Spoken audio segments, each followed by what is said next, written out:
Thank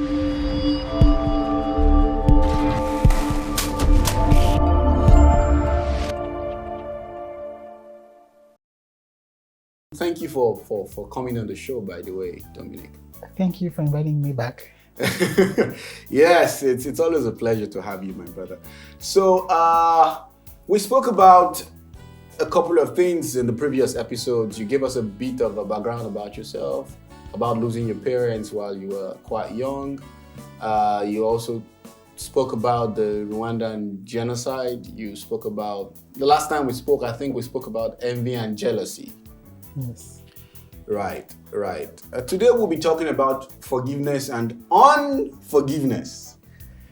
And this is a topic that means quite a lot to me because I personally believe that this is something that we have to deal with frequently in our lives. Offenses will come. The scripture says, the Holy Bible says, I'm a Christian and I believe so much in my faith. Offenses will come, you know. It's a fact. So one must know how to not let these things drown us. But first, before we get into that, Dominic,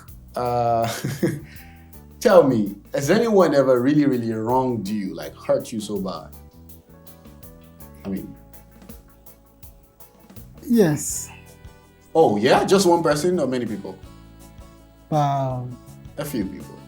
But not that deep. That deep. But was there any particular one that hit you really that deep? Yes. Yes? You want to talk about it? Share with us. Yeah, it's a more personal. It wasn't my relationship, but it touched me so hard. It hit you so hard. Yeah. When we think of offenses, you know, there are things that people do to us, and there are things that people do about us, and they are not necessarily the same thing. Yes. You know, and what you do to, what would you say about that? That offense, was it something that was done to you or something that was done about you? It was something that was done about me. How do you mean? Because it's not something that someone did to me directly. But okay. It's something that someone did about something that touched me.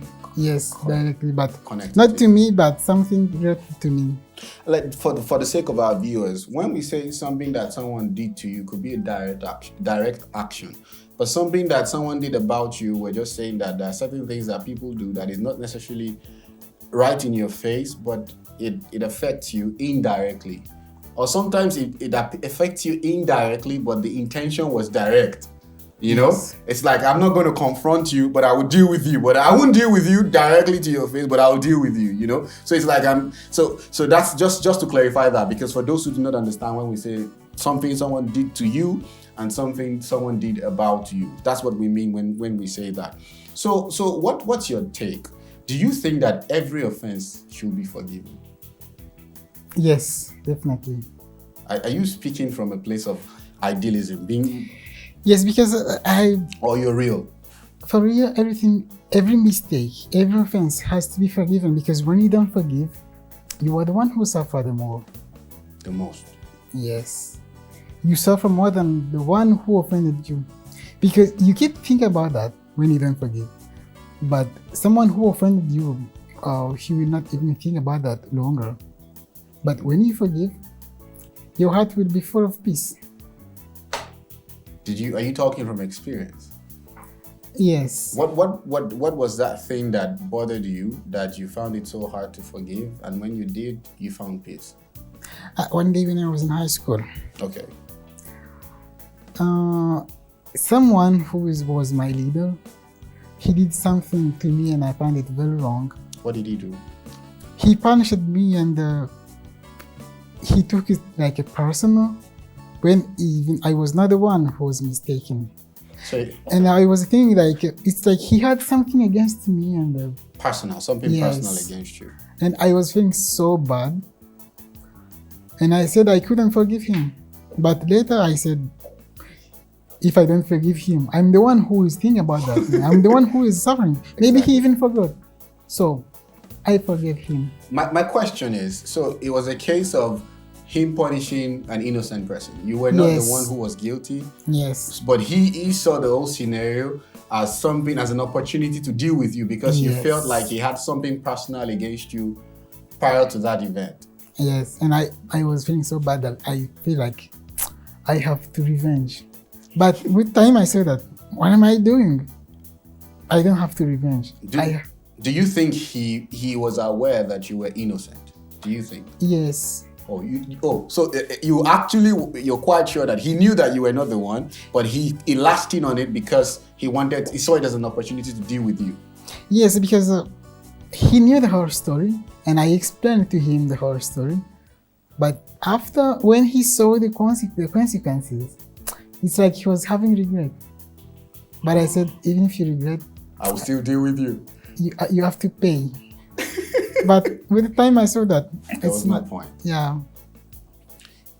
The people around, did they know that you were innocent? Do you think people knew? Yes, they knew, and almost all of my friends, they knew. And he was a bad guy. Okay, so you're talking secondary school here, high school, right? Yes. We have lots of bad guys in high school. And he was not a student. He was one of leaders.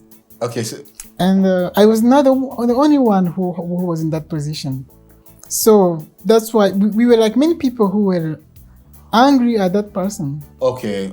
So it wasn't, but you felt like he dealt with you personally because he had something against you. Yes. Even though he knew that you were not the one, and that must hurt so bad. Yeah, so bad. But with time, as I saw many people who were in the same position like me, and we kept saying that we will revenge. Yeah. But at a certain moment, I saw that I don't have to. So you've forgiven that senior? I have to let it go, yes. Can you look at the camera and just tell the guy, say, I forgive you? Just for record's sake. I forgive you. The name was Alphonse. Oh yeah? You actually want to mention his name? Okay. And yeah. It took me many years. But we were talking as even after high school, we met and we were talking as colleagues, as if nothing happened. Yeah, but I was still thinking. But you were still offended. Yes.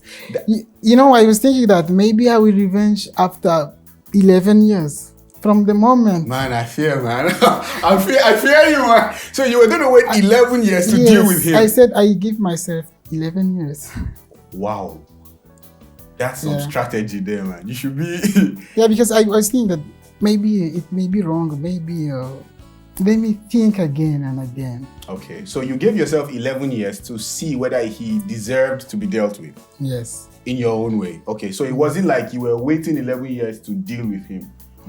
The 11 years was to reconsider if he was deserving of the punishment you wanted to give him.